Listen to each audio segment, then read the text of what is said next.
So call to order. Mr. Shires, can you do roll call? Absolutely. Mr. Pollock, Here. Mr. Gifford, Here. Ms. Foy, Here. Mr. Postic, Here. and Mr. Lake is not here.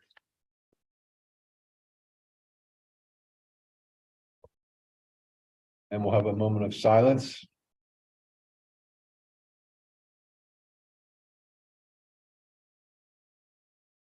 We'll say the Pledge of Allegiance. I pledge allegiance to the flag of the United States of America, to the republic for which it stands, one nation, God, indivisible, with liberty and justice.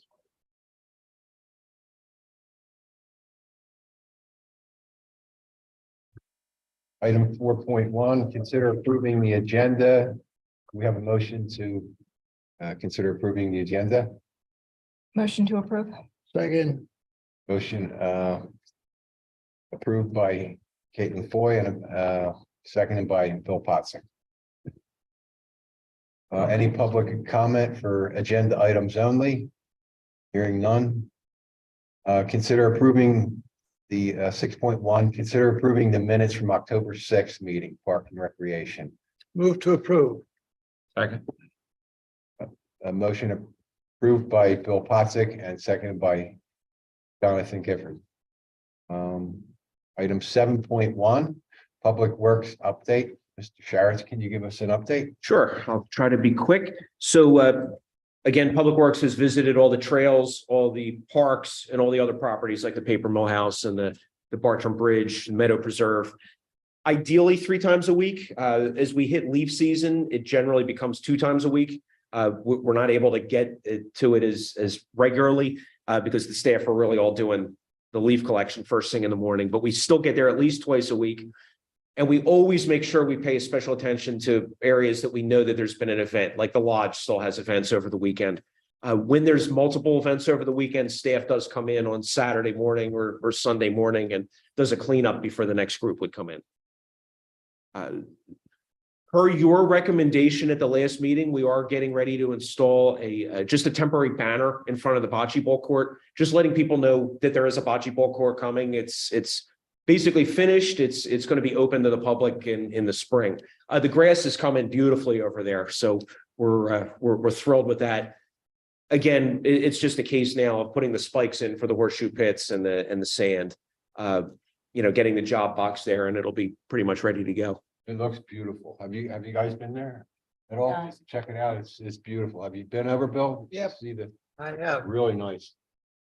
I haven't seen landscaping though, in terms of bushes or additional trees and things like that. The other thing that's critical, of course, will be a few benches. Because, it's a game that's generally played by older folks and families. And so having a bench is important to be able to rest in between playing or to watch.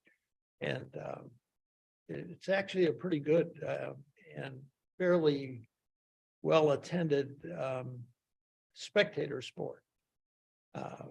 Usually have people waiting to play and whatever. And so benches would be an important consideration. Yes, and so we are going to be installing the benches as well as the bushes and the landscaping and those kind of things probably early in the spring. We wanted to make sure that the ground was completely stabilized, the grass was completely stabilized before we started putting those things in. So yes, they're absolutely on the plan. One of the things that I'd like you to consider for the future is lighting. During the summer, we could extend probably the use of that facility, the bocce facilities, for additional 4 hours. And that could be very effective. The other thing about lighting for the bocce courts, of course, is that it doesn't have to be lighted like a basketball court or a baseball field. So the lights can be relatively low and get sufficient coverage to extend play for several additional hours, even after dark. And I think that would have a lot of appeal. I think we brought this up Right, but the park is open until dusk. Correct. So the way the ordinance is written is the park is only open until dusk. And actually all of the township parks are really only supposed to be open at dawn to dusk. So the lighting of parks has been a question actually for years as to whether we should light the parks up so that they could be used longer, or whether they should really be wrapping up when dusk comes. I think it's a question that can be knocked around a bit as the bocce ball court starts getting used. There would be some question though, if we are intending to lock up the bathrooms and lock everything, lock the rest of the park up at dusk, whether we want to encourage people to go there late. But I think that's a fair discussion. So maybe we'll look in the spring and see how things are working out. If there's a great demand, it might be the best interest of the public Yeah. to do that. So I'll share, I mean, the sports teams would absolutely love it if we allowed them to stay in the parks later. The neighbors, not so much. What happens at Gable Field back here is not the norm. The soccer association has put temporary lights up there. They're really not supposed to have done that. They really are supposed to have gone through the zoning hearing board to be able to do that. That's an ongoing back and forth with them, but they would love it if we were extending the hours at Drexel Lodge. They would love it if we extended the hours other places. We would just want to decide, because if we do it for bocce, we would need to consider doing it for some of the others. Does the good outweigh the bad on that? And again, that's just something for, for further discussion with it. The other thing to get resolved prior to spring would be the reservation of times for various groups. So I think, George, you had mentioned some time ago that there were league bocce players that are just waiting to reserve time on our bocce courts.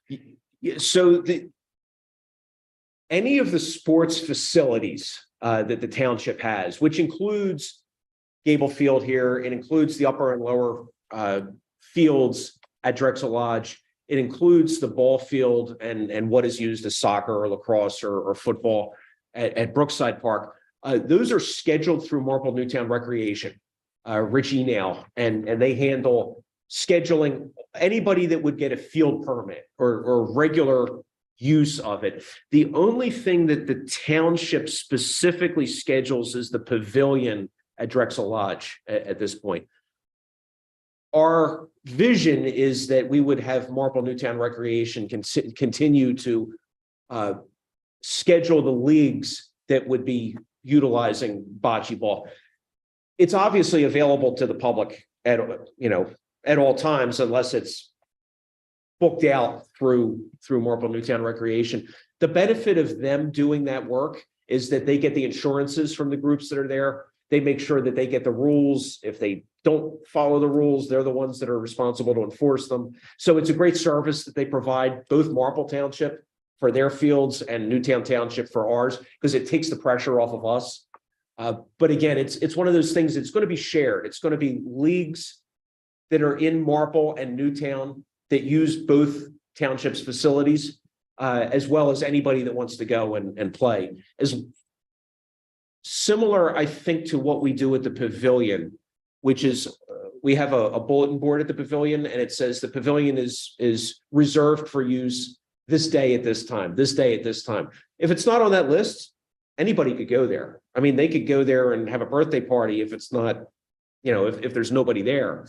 Right. The reason I ask is that I've been approached by residents at Dunwoody who are interested in having a segment of time to be able to bring Dunwoody residents in a group and use the bocce facilities for X number of hours. And so I guess we would go through, or I could tell them they can go through Marple Newtown scheduling. Yeah, Marple Newtown Recreation. I'll share that contact information with you. Okay. And again, we haven't started taking any reservations for it yet, since it's not officially open yet. But it'll go through Rich Enale at Marple Newtown Recreation, and he's very good with making sure it's fair for everybody. And Yeah, do you suppose that the Newtown programs would have priority because that's a Newtown park? yes, I think they would have priority. That's how they handle, I'll give you an example. At the pavilion, whenever we say that there's a Newtown group that is going to use the pavilion, that always supersedes. Even if the soccer association has a game there and we have an event that we want to have for Park and Rec or some other Newtown event. Even if you have a field permit, you get booted from it. If we say you need to get booted from it, so that we've got the parking and the facilities and those kind of things. So yeah, even with the other fields that are permitted, Newtown residents would have the, the preferred time on it. I don't think though that they would. I think they're always going to be fair with it. They're not going to want people to kind of circumvent the system by just going through somebody who's a Newtown resident and bumping the league. Because again, the leagues are made up of people who are from Marple and Newtown as well. It's not like they're coming from out of town to use our It facilities. sounds like a very good system. It's a very fair system, and Rich is very good at navigating it and making sure everybody gets, their fair usage of it. Okay. I expect it'll be very popular. And Marple, for their part, had one bocce ball court. They've now built a second bocce ball court and renovated the first one. So theoretically, there's going to be 2 in Marple and 2 in Newtown at the same time. Sounds good.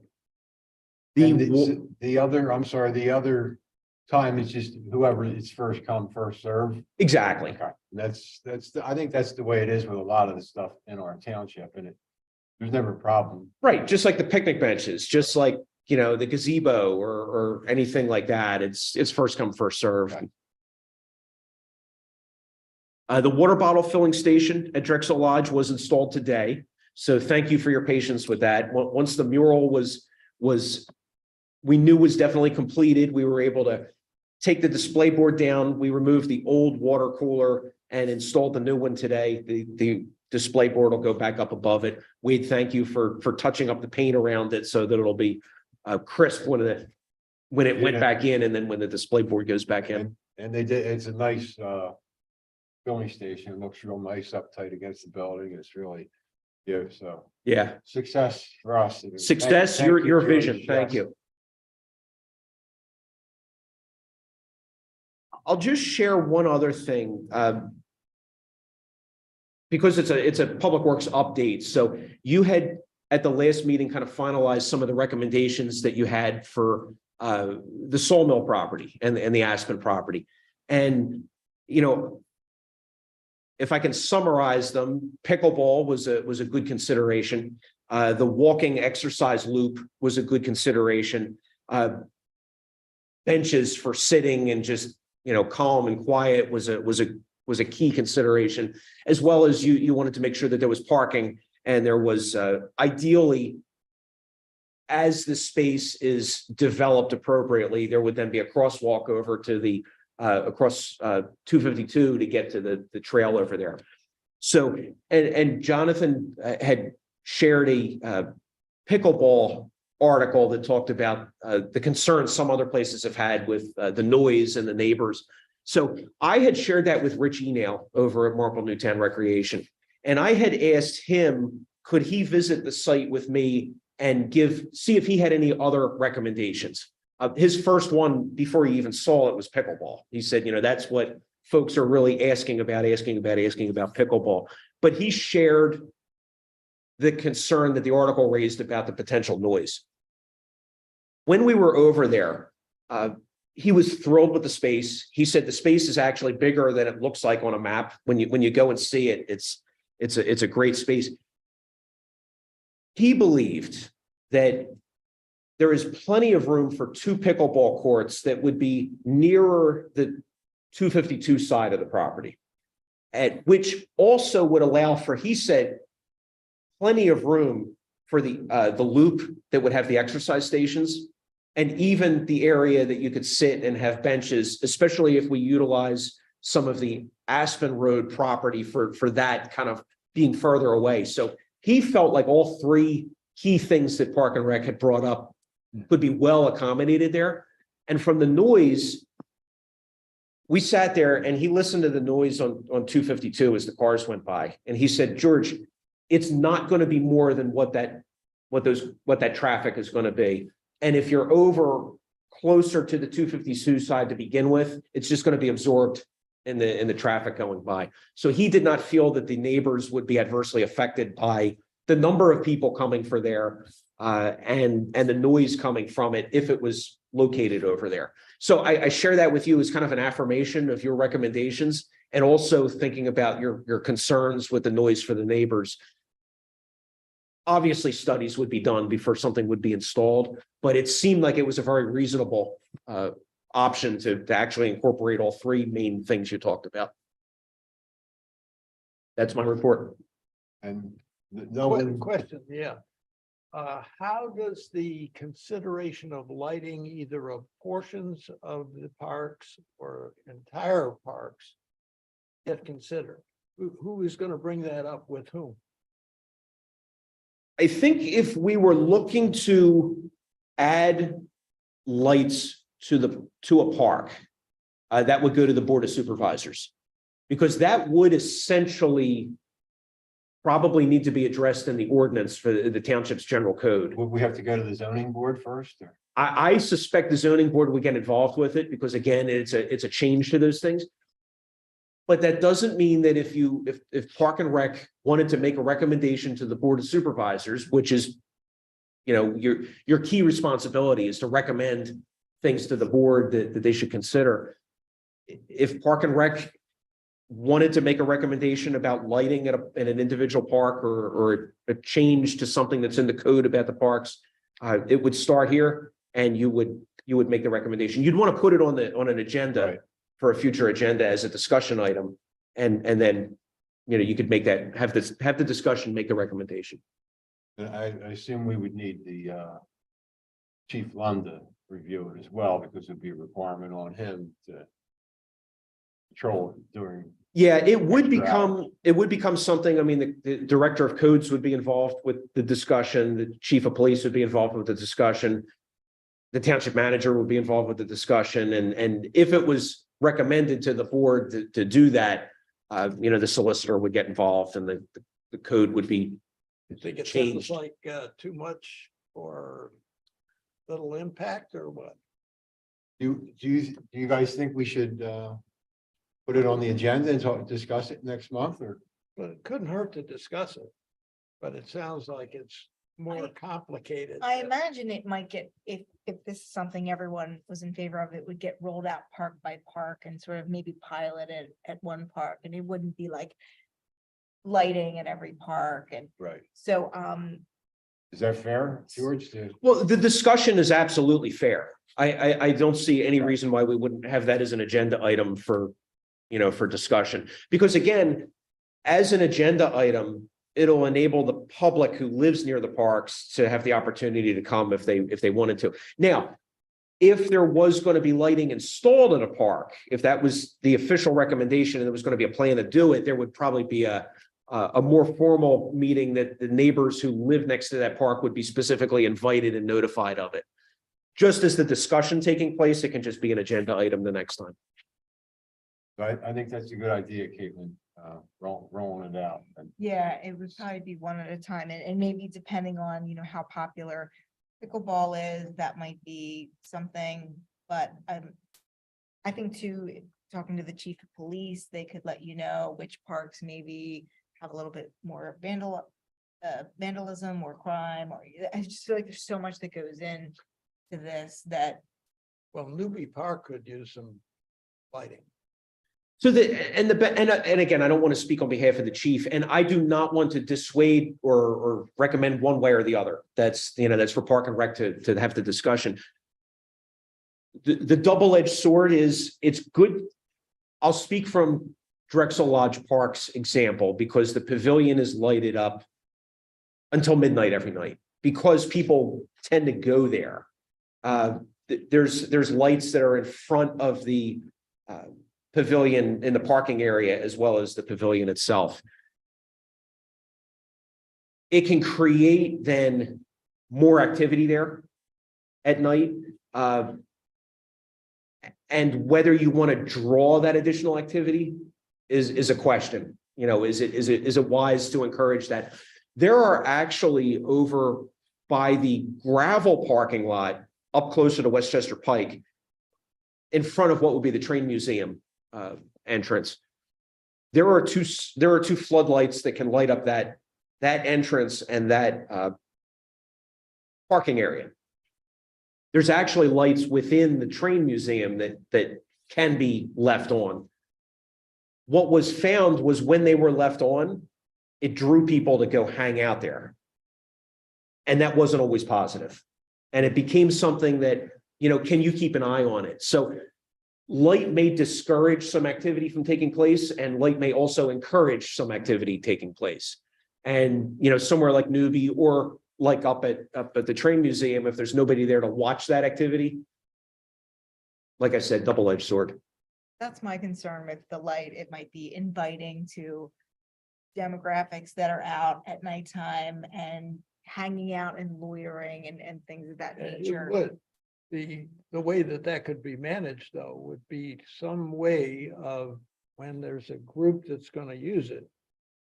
The lights are turned on, and when they are done using it, the lights get turned off. And so, you know, like I said, it's a little more complicated than.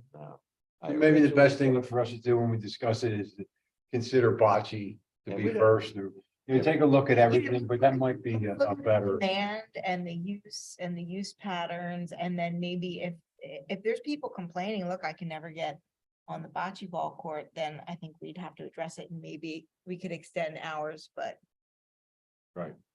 And I can find out from our end what exactly would be involved if the recommendation came to add light somewhere. You know, what does that cause? And what steps need to be taken if the recommendation was to do that? because the parks are open till dusk. So, Correct. now- For code, they're open till dusk. so now if we're adding lights, then maybe that changes that for some of the, right. It right. might, and again, that's where the soccer association being here with their temporary lights that they've brought in is problematic. I mean, they are not supposed to be there. Theoretically, the township could kick them off of the field when the sun goes down. And then it begs the question, well, then why can't the basketball court be allowed to be lit and people stay there? Until when? You know, what's the Yeah. cutoff for that? Not to Right. be a stickler, it's just misleading, I think, to the community if they see some people there past dusk. And then no one's gonna take those signs seriously. anymore. Yeah, right. Yeah. Right. But it's a good discussion to have, and I think we can have that as an agenda item for the next time. Okay, sorry for taking so long. That's all right. That was us. Item 8.1, discussion and possible action regarding November 8th Drexel Lodge mural dedication ceremony. So, what's her name? Rose put this together, and Suzanne has helped, and they put out a press release. You all saw the information. So it's November 8th. Whoever wants to attend, please be there. I think, you know, George added the water bottle filling station, the panel's going back up. I'm doing some more touch up on the paint. And I think that will be good after that. And you guys put mulch down, very nice, thank you very much. Yeah, we tried to dress it up a little bit. We'll wash it down again, because I know when it rains and sometimes it gets windy, you know, sometimes dust will blow up against it. You know, we'll give it a rinse before the ribbon cutting. We're gonna put just some temporary posts in the ground and do some ribbon there. And again, the purpose is to really honor the teachers and honor Yes. the children that worked on it. Right, The school district asked that it be that day, even though it's election day, they asked for it to be that day because the school was not in session. The teachers were in a training or something, but workshop, but the art teachers and the school administration were going to be able to come over for that. And that's why they asked if that day was possible. And that's at 12:30. Is I that believe fine? it's 12:30. I I just don't have checked, I that. just checked Rose's email. It's Okay. 12:30. I was gonna worry about that on Monday.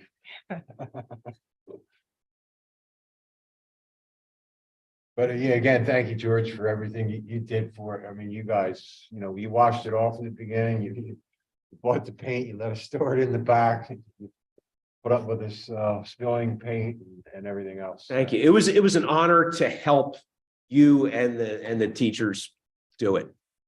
I hate to keep asking questions, but what's the status of the umbrellas for Brookside?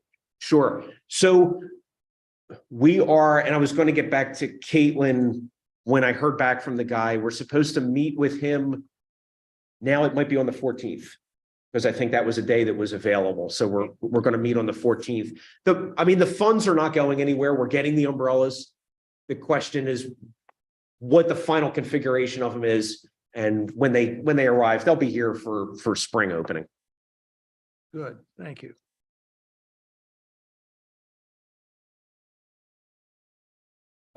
Item 8.2, discussion and possible action regarding small budget surplus for parks. So if there's, I think we have everything addressed for the bocce courts in the spring. So I think we're good there. But I have not come up with anything other than, maybe some benches on the trail, Goshen Trail. But for the parks, if anybody wants to just drive around and take a look, have you seen anything, Bill, or? No, but what I'm thinking is if we're gonna make bocce available, people have to be able to get bocce balls and be able to play. So everybody that has a family is not gonna go out and buy bocce balls.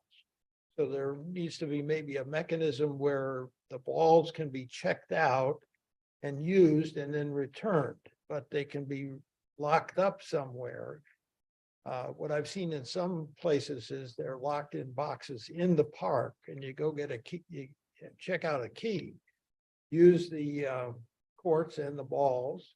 And there isn't a whole lot of equipment with bocces. It's just balls and the courts.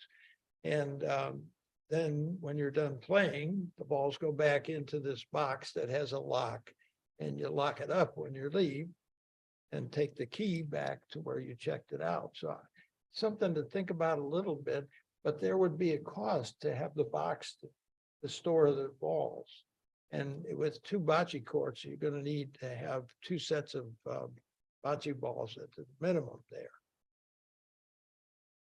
Is that a job box? Is that- So that is at the last meeting, I gave the presentation about the job box we were going to have and making equipment available to people and some kind of a lockbox. So we intend to install exactly what you're talking about. Yes. Oh, okay. So they have to come here and get the key. Yeah. Is my memory failing or was I? You weren't not- here. I wasn't here. I don't think you Oh, were here. Yes, You were I'm here. sorry. I probably should have reached out. Could be a combination. That's what I was thinking. If it's combination, you could change it up a little bit more and. Yeah, because it's going to be the same thing with the horseshoes. We're going to want them to be secured in some way. And we were trying to figure out the best route because the leagues are going to have a job box so that their equipment will be there and that won't be, interspersed with because I'm sure the leagues are going to be held to a different standard than maybe if the family wanted to go over and play. The family wanted to go over and play, and I'm not as worried about using $100 or $300 balls or whatever it They're a winds up couple being. Couple $100,000. Yeah, if you get the ones from Italy, they really start. Yeah. One of the public works staff is big in the bocce ball, and he plays in leagues and. Yeah, he was talking about the kind of equipment that they use, and I looked online to see if we could get it. I'm like, yeah, it's a little pricey for our taste, but again, they're in leagues and they use the the stuff that's imported and those kind of things. I think we could get away with a little less for what we make available. So again, for the budget surplus, it's funds that Public Works has to use in the park system predominantly for maintenance work. So, you know, if a trash can is broken and I need to replace it, if I need to get a new dog station, if we need to fix a toy or something like that. And as we approach the end of the year, we've done pretty well. And I've got, you know, a little bit of money left. And that's why I wanted to offer, you know, do you know of somewhere you'd like to see some more dog stations? And I think there was talk about, you know, a couple dog stations over at Brookside Park. Are there some places like along the trails you'd like to see maybe a few more benches? I've got a little bit of money. I don't have copious amounts, but I've got a little bit of money that we can. So there was a dog station on both sides of Brookside. Is that no longer true, or? So I think we talked about adding one over at the smaller parking lot Yes. because there's not one over there Okay, now. that's all right. And we talked about last time, just generically, we talked about maybe updating the one that's on the playground side with a newer one. Okay. So that's. I think they're two good recommendations. Because, you know, there are a lot of people that walk the dogs in the park and they're not always through to picking it up, and it'll make it easier for those folks. Yeah. A little more. Well, again, this is sort of similar to the lights. It's always this challenge that you look at. I mean, I'm having an issue right now over at the Paper Mill House where there's some folks that are kind of using it as a dog park and they're just letting their dogs run and they're not really cleaning up after themselves. So somebody said, well, you know, maybe you should put some dog stations over there, but I'm not trying to encourage it to be a dog destination. And, you know, again, what's the right balance for that, especially because we're not there constantly. And it, you know, if some of the neighbors are doing it, okay, I wish they wouldn't, but I don't want it to become, oh, the dog park is now the historical site that's really more archaeological than anything else. Right. But so I will get some benches for along the trails. I think you were talking about the Goshen Trail, maybe. Yeah, it's a far distance from one end to the other, and there's not much in the middle Yeah. to sit. No, I know folks might need a little chance to sit Oh, like yeah. myself. A lot of them do.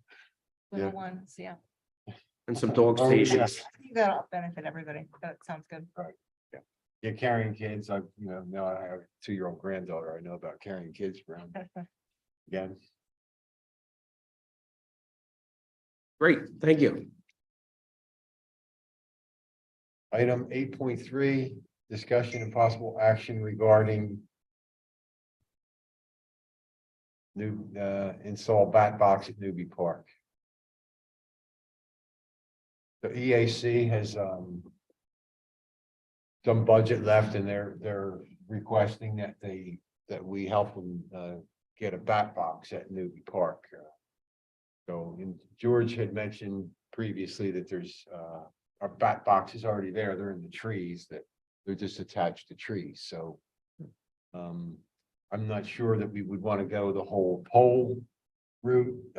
That is not yet worked at Brookside Park. I don't know if you guys have been there to see if there's any bats, but I've been there at dusk several times.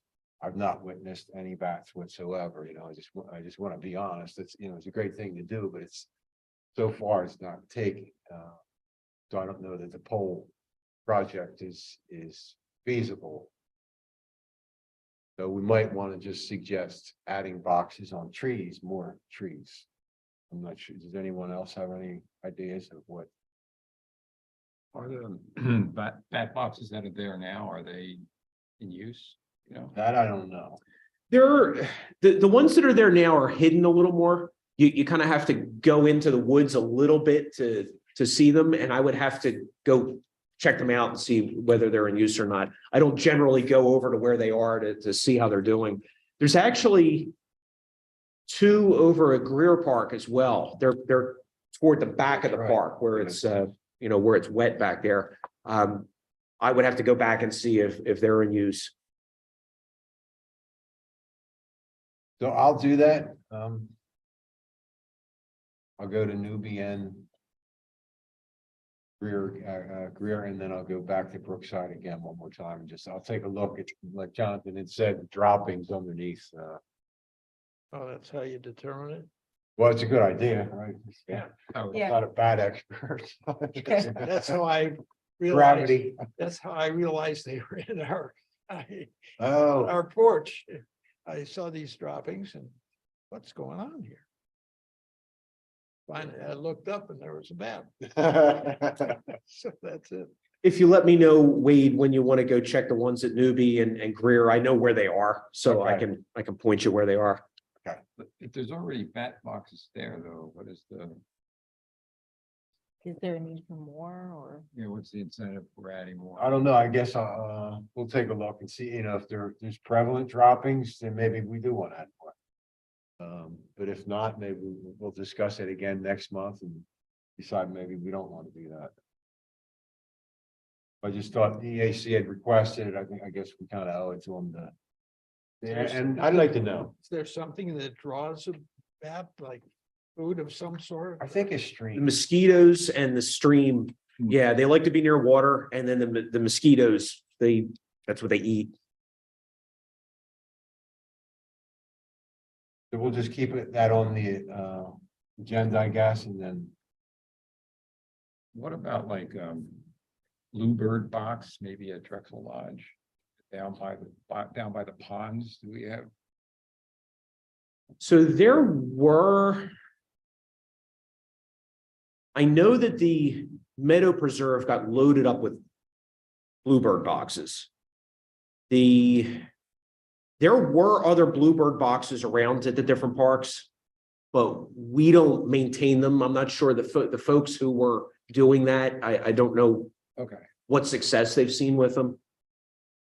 Yeah, I think that was one individual who spearheaded most of that, right? Yeah. And I think he was a pretty avid guy, so I would assume he would follow up on it. I don't even remember his name. He's very, So that was a very gentleman. They individual require a project. significant amount of maintenance. Have to be cleaned out at regular intervals and. I- I'm not sure how frequent it is, but I attended a lecture once where it seemed like it was kind of a major project for somebody who really is devoted to doing it. Yeah, and that's the challenge. I think some of them, in particular up at the Meadow Preserve, I think they got put in, but then I think folks are just kind of waiting for other people to maintain them, and Right. there aren't lots of volunteers that want to maintain them. If there's night scented flowers, so maybe if we're gonna put another one up, or maybe we could work with EAC to plant some night scented flowers or something that would help draw the bats. So Maybe, that they are getting good use of the bat boxes that are up now. And that boxes are better if they're on a pole versus a tree, because if they're in a tree, they're more likely to have a predator attack them, and Mm. there's less Be able sun, to climb up. on the bat box. all right, so maybe then thing to do would be add some kind of scented shrubbery around the existing. It's a, Bat boxes. to put it away from artificial light too, so I can't think of where the boxes. I think Brookside's fine, but at Newbie's dark too, so that should be fine. Yeah. Yeah, they're both dark there. So maybe if the ones that we have up already aren't getting good use, maybe we can work with the AC to put some plants in and maybe attract. Right, I would rather see the work we've done already work than. Right, and Yeah. add more. not- Yeah, yeah. Or add, more that's not working. If those plants attract insects, which then attract the bats. Plenty of mosquitoes go around.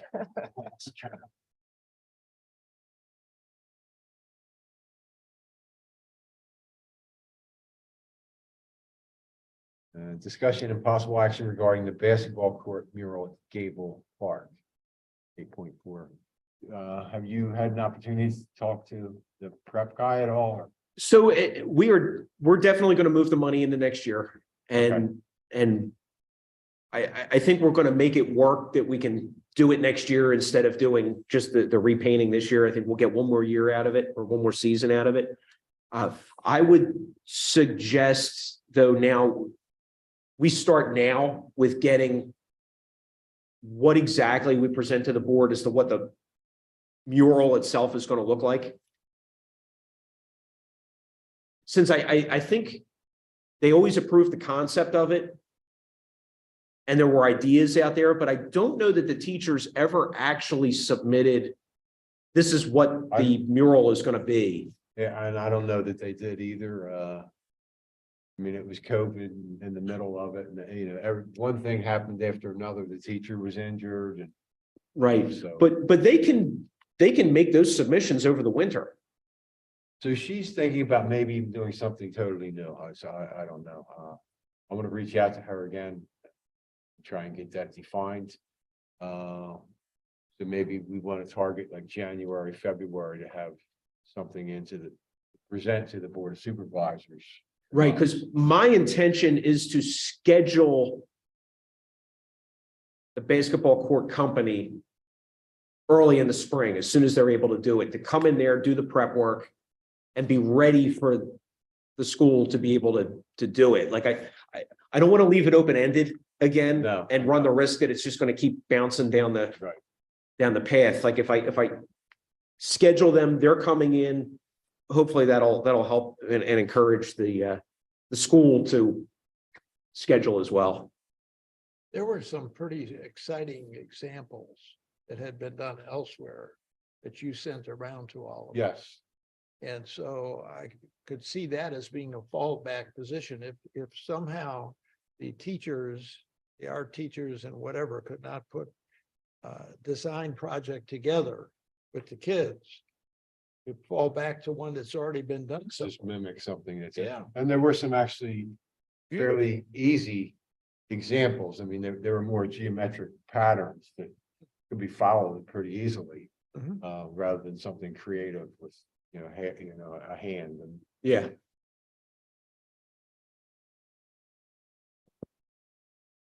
All right, so I'm going to try and give her some kind of ultimatum here because it's just been, Do you want to mention, I don't think that we came up with that exact, image or whatever for the basketball court, but we did talk about maybe limiting to colors that we might, so I don't know if you want to mention that, the sky is not the limit for different colors and things for the basketball court.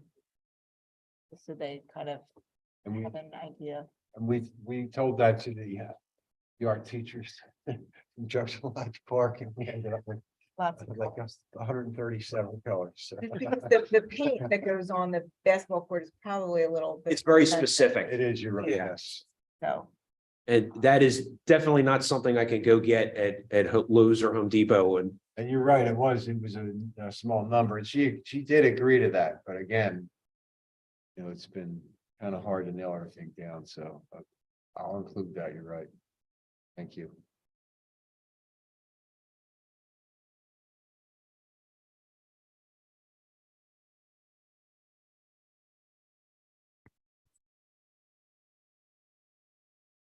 And old business, item 9.1, discussion and possible action regarding bocce ball court dedication and signage. So I think that's where we're going to add the shrubs. I don't know if you guys have been there, but the existing shrubs that are there, they're pretty hardy. They don't require a lot of maintenance. They seem to take care of themselves underneath. They absorb a lot of noise and they do create a barrier, so and it would match. So if we just add that same kind of foliage and maybe something else if it's needed. I don't know how fancy we want to get. Flowers or anything else like that. And then the sign, does anyone have any ideas on signage at all? Or You ought to consider what was presented a couple months ago about standardized signage. If we're going to put a sign up, then maybe get some was that the EAC that was? And Yeah, I can't remember who. Yeah, there's multiple groups There's a that are. woman that was with Sheila. She. That was a couple times. Trails and, was she from Trails maybe? I think so. Yeah, so the EAC and the Trails and Greenways group has kind of been working together on coming up with signage ideas. Again, whatever the township decides will be the thematic look of signage that would be in the parks and the trails and those places, that would come before this board as well, and eventually wind up before the Board of Supervisors, but they have not finalized what that look would be. I don't know that it would really change the basic signage when you enter a park, like, you know, the green signage with the gold letters or something like that. That's something you want to be able to easily identify as you're driving by or riding by or walking, that you see, oh, that's the park. And that's a standardized sign. And that's a standardized exactly, sign. right. Then they're talking about some of the internal signage, you know, do we want to make sure we have the same font, same look, so that we don't have, because I know EAC and Trails and Greenways has lots of ideas of a lot of signage they want to put around in different places. And I know that was the concept with making it thematic. The other thing that I'll just share, because there's been some discussion, not only here, but also in other boards and entities about making recommendations about naming of different parks or trails, or like the bocce ball court or the basketball court or different things within a given park, especially naming them after a person or something. And I know Steve had said that the board's going to be kicking that around, the concept, the philosophy of it is going to be kicking it around, because there are some who believe that, you know, maybe you could utilize the name of somebody you want to honor for a while, maybe for a given amount of time, and then it would automatically change and somebody else would be honored by it. There's also the philosophy, and I think we probably all found that when we were doing the Greer Park master plan, as to sometimes when we name parks or a portion of parks after individual people, it can be upsetting for folks who want to look at it more regionally. Like, you know, again, when Winding Way became Greer Park, or, you know, some folks have wanted to rename Drexel Lodge Park as something else, but they, you know, there's others that really want to keep the history of it. And so I know the board's going to be thinking about what the philosophy should be with regards to naming our parks. You know, do we want to name them after people? Do we want to name them after places like Brookside? You know, that's more understandable as a region, et cetera. Are they considering selling naming rights to corporations or other philanthropic people who want to name them after themselves? Bill Pottsick Park? Yeah, the Pottsick bocce courts. or something like that. Verizon Wireless. But that's not a bad idea. We could First Union, Well, put an ice rink in for we're it. looking, I don't know if you know it, but Primo is sponsored the Marple Newtown sports fields. My son was looking for a Primo's and he came by, he said, what's this? Where's the stadium? You know?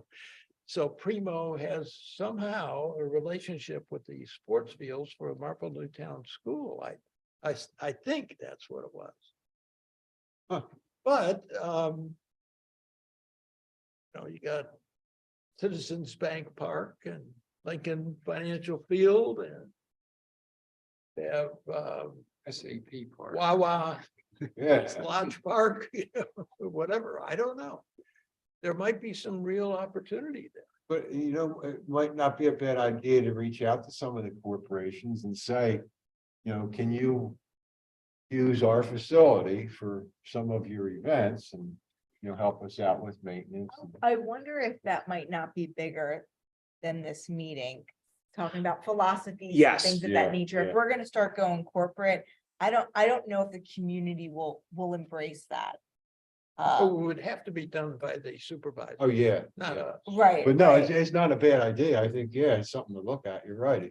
Well, and I Take think one of the notes. questions that it will be bannered around a little bit is, you know, like, okay, that's one angle you could go, but do they even want to name areas after people? Or do they want to keep it where that, you know, 15 years later? Hmm. I'll give you an example. I mean, we've got Gable Field and Gable Park, you know, that's this property here. I don't know if there's anybody who knows who Gable was. There's actually a portion of Gable Park that's identified as Caruso Park, which is that little section right across from the right across from the library there. Nobody knows who Caruso is. And is that, you know, is that the right approach to name areas after people that maybe the community in a few years, it wouldn't have the significance to them? And it's just something to consider, because I know you were talking about it with the bocce ball, you know, should there be a recommendation on that? When I was sharing that feedback with Steve, he said, I think the board's going to be discussing some of the same things as to how should we go forward, you know, with those things. So maybe we should just take this off our agenda and let them decide it. I think our recommendation would be that someone like Joe Catania or something like that would be appropriate. But, you know, as far as the signage goes, I think that there is some signage that's going to be required for rules, correct? Correct, yes. So, and that could probably be a standardized sign that we could purchase somewhere and just install. And my sense, because I've seen bocce ball courts that have a good set of rules on them. I've actually been trying to work with Marple Newtown Recreation to see, is there a standard set out there?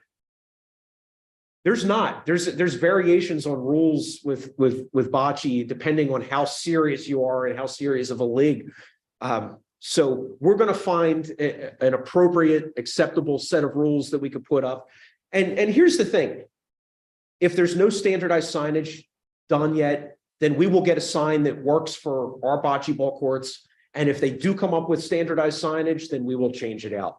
But my suspicion is we'll get plenty of use out of our sign before that happens. Public comment, item 10, hearing none. Items for next agenda. Lighting? The lighting, yeah, bat boxes. And I'll send this to Steve. Anyone else has anything? I guess